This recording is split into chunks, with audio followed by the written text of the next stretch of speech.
కాంగ్రెస్ కార్యకర్తలాగా పనిచేశారు. ఇవన్నీ ఏవైతే ఆరోపణలు చేస్తున్నారో ఆ విషయంలో బీజేపీ ముందుగా డిబేట్లో పాల్గొన్నటువంటి మీడియా అధికార ప్రతినిధులకు, యోయో టీవీ వీక్షకులకు, అదేవిధంగా ఈరోజు జూబ్లీ హిల్స్ అసెంబ్లీ ఉప ఎన్నికల్లో ఓట్లు వేసినటువంటి ప్రజలకందరికీ ధన్యవాదాలు.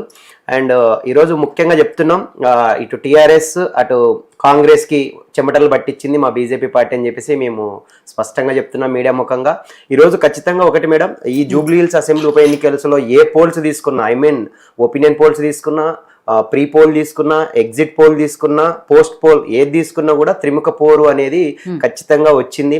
ఈరోజు ఏ రాజకీయ పార్టీ అయినా, ఇప్పుడు బీఆర్ఎస్ మేము గెలుస్తున్నామని చెప్పుకుంటుంది, కాంగ్రెస్ తను చెప్పుకుంటుంది, బీజేపీ మేము ఖచ్చితంగా గట్టి పోటీ ఇస్తున్నాం. ఖచ్చితంగా ఇటు బీహార్ అసెంబ్లీ ఎన్నికల్లో కావచ్చు, ఇటు తెలంగాణ జూబ్లీ హిల్స్ అసెంబ్లీ ఎన్నికల్లో బీజేపీ కింగ్ అవుతుంది లేదా కింగ్ మేకర్ అవుతుంది. ఇది అక్షరాల ఈ మాట ఖచ్చితంగా మీరు గుర్తుపెట్టుకోండి.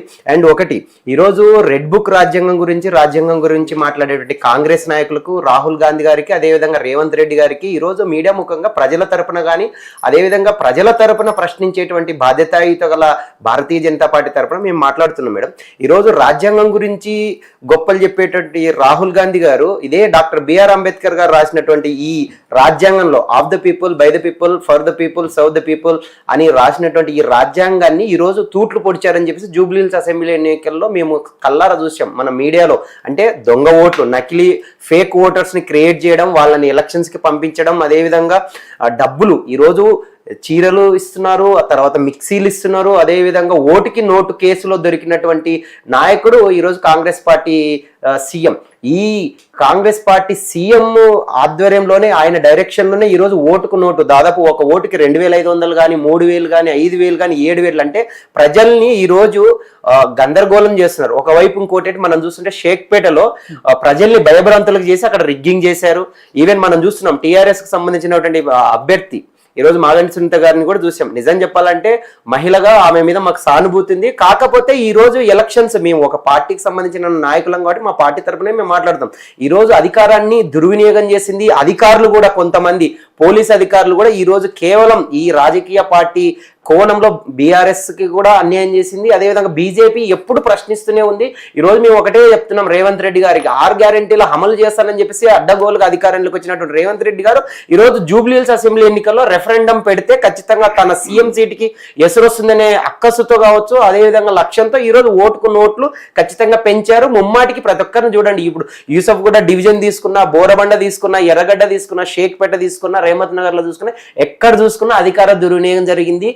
కొన్ని చోట్ల వాస్తవంగా చెప్పాలంటే అసలైన అభ్యర్థులు ఓట్లు వేయడానికి వెళ్తే వాళ్ళు ఓటు ముందే వేసేశారని చెప్పేసి కొంతమంది పంపించడం జరిగింది. అసలు ఈ రాష్ట్రంలో ఏం జరుగుతుందనేది మీడియా ముఖంగా మీరే చెప్పాలి. అసలు బాధ్యత కలిగి ఉన్నటువంటి అధికార ప్రతినిధులు కానీ, బాధ్యత కలిగినటువంటి రాజకీయ పార్టీలు కానీ, అధికారంలో ఉన్నటువంటి కాంగ్రెస్ ప్రభుత్వం కానీ ప్రజలకు ఏమి ఇస్తుంది అంటే, ప్రజల్ని భయభ్రాంతులకు చేస్తున్నాం, రౌడీయిజం, గూండాయిజంతో మేము అధికారాన్ని నిలబెట్టుకోవాలి, అధికార కాంక్షతో, పదవి వ్యామోహంతో ఈరోజు ఎన్నికలకి ఈరోజు తార్కాణం దొరికింది. నేను ఒకటే స్పష్టంగా చెప్తున్నాను, ప్రజల చేత ప్రజల కొరకు ఎన్నుకోబడినటువంటి ఈ ప్రజాస్వామ్య దేశంలో ప్రజలకు ఇచ్చేటువంటి తీర్పు ఏంటంటే, ప్రజల్ని మీరు అడ్డగోలుగా పశువుల్లాగా మార్కెట్లో కొన్నట్టు ఓటుకి 1000, 1500, 2000, 3000 అని చెప్పేసి మీరు చెప్పదలుచుకున్నారా? అదొకటి చెప్పాలి.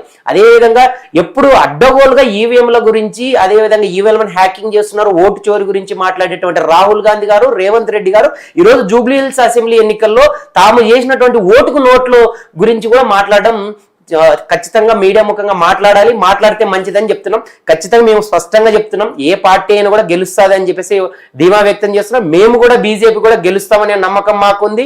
ఒకవేళ కొంచెం అటు ఇటు అయితే ఖచ్చితంగా మేము గెలవలేకపోతే ఖచ్చితంగా ఏ పార్టీ గెలవాలో మేము డిసైడ్ చేస్తాం. బీజేపీ ఆల్మోస్ట్ కింగ్ అన్న అవుతుంది, కింగ్ మేకర్ అన్న అవుతుంది మేడం. ఖచ్చితంగా మాకు కూడా ఆశాభావం వ్యక్తం చేస్తున్నాం. మా పార్టీ తరపున కేంద్ర బొగ్గు గనుల శాఖ మంత్రులు కిషన్ రెడ్డి గారు మేము కింగ్ మేకర్ కాదు, కింగే అవుతాము, మేము ఇప్పటికి కూడా పోలింగ్ తర్వాత కొంత వర్షన్ మారుతున్నట్టు. మేము ఒకటి మేడం, రాజకీయాల్లో గెలుపోవటంలు సహజం. అటు 10 సంవత్సరాల అధికారంలో ఉన్నటువంటి టీఆర్ఎస్ ప్రభుత్వంతో కానీ, ఇప్పుడు ఉన్నటువంటి కాంగ్రెస్ ప్రభుత్వంతో కానీ ప్రజల కోసం కొట్లాడుతున్నటువంటి పార్టీ ఏదైనా ఉందంటే భారతీయ జనతా పార్టీ మాత్రమే. ఈరోజు మా నాయకులు ఈరోజు నాయకత్వాన్ని అంతా భుజాన వేసుకుని ఈరోజు కిషన్ రెడ్డి గారు కావచ్చు, బండి సంజయ్ అన్న గారు కావచ్చు, డాక్టర్ లక్ష్మణ్ గారు కావచ్చు, అదేవిధంగా తెలంగాణ రాష్ట్ర అధ్యక్షులు ఎన్ పూర్ణ రామచంద్రరావు గారు కావచ్చు, అదేవిధంగా ఏపీ బీజేపీ రాష్ట్ర అధ్యక్షులు పివిఎన్ మాధవ్ గారు కావచ్చు, సత్యకుమార్ యాదవ్ గారు కావచ్చు, అదేవిధంగా చాలా మంది మంది మాలాంటి యువ నాయకులు, ఈ రోజు కార్యకర్తలు, శ్రేయోభిలాసులు బీజేపీ తరపున ఈ రోజు జూబ్లీ హిల్స్ అసెంబ్లీ ప్రజల తరపున పోరాడుతున్నాం. మేము రాజకీయాల్లో ప్రజల కోసమే పనిచేస్తాం. బీజేపీ యొక్క నినాదం ఒకటే ఉంటది madam, nation first, party next, self last. మేము ప్రజల చేత ఈ రోజు సబ్కా సాత్, సబ్కా వికాస్, సబ్కా విశ్వాస్, సబ్కా ప్రయాస్ అనే నినాదంతో పనిచేస్తున్నాం కాబట్టి కేంద్రంలో వరుసగా 3 సార్లు అధికారంలోకి వచ్చాం. దేశంలో దాదాపు 21 రాష్ట్రాల్లో మేము అధికారంలో ఉన్నాం ఎన్డీఏ కూటమిలుగా. ఈ రోజు మేము ఒకటే స్పష్టంగా చెప్తున్నాం, జూబ్లీ హిల్స్ అసెంబ్లీ ఎన్నికల్లో రిఫరెండం గా రేవంత్ రెడ్డి గారు భావిస్తారా అని చెప్పేసి మీడియా ముఖంగా మేము ఈ రోజు ప్రశ్నిస్తున్నాం. కాంగ్రెస్ అడ్డగోలుగా తన అధికారాన్ని దుర్వినియోగం చేసింది. మనం చూస్తున్నాం, కార్పొరేటర్ ఆమె శ్యామల గారు అనుకుంటా, ఆమెను కూడా ఒక లేడీని కాకుండా రౌడీజం, గూండాయిజంతో ఎలక్షన్ జరుగుతున్నటువంటి ప్రాంతంలో ఈ రోజు అడ్డగోలుగా మాట్లాడుతున్నారు. అంటే రేపు గెలవక ముందే ఈ విధంగా రౌడీజం, గూండాయిజం చేసేటువంటి ఈ కాంగ్రెస్ ప్రభుత్వ నాయకులు కావచ్చు, చుట్టుపక్కల ఉన్నటువంటి నాయకులు ప్రజలకు ఏ విధంగా రక్షణ ఇస్తున్నారు అని చెప్పేసి మేము ప్రశ్నిస్తున్నాం. ఈ రోజు ప్రజల కోసం పనిచేసేటువంటి ప్రజాప్రతినిధులకు కానీ, రాజకీయ పార్టీ నాయకులకే రక్షణ లేకుండా పోతే ప్రజలు ఏ విధంగా బయట తిరుగుతారో, వాళ్ళకి ఏ విధంగా రక్షణ ఉంటుందని చెప్పాలి. మీరు మీడియా ముఖంగా మీరు ఖచ్చితంగా చెప్పాలి. ఎందుకంటే ఏ పార్టీ అయినా గెలుపు ఓటమి సహజం, కానీ ప్రజల కోసం పనిచేయాలని చెప్పి మేము ఈ రోజు మీడియా ముఖంగా విజ్ఞప్తి చేస్తున్నాం. సో పశుపతి గారు, పోలింగ్ అయిపోయింది, ఎగ్జిట్ పోల్స్ కూడా వస్తాయి.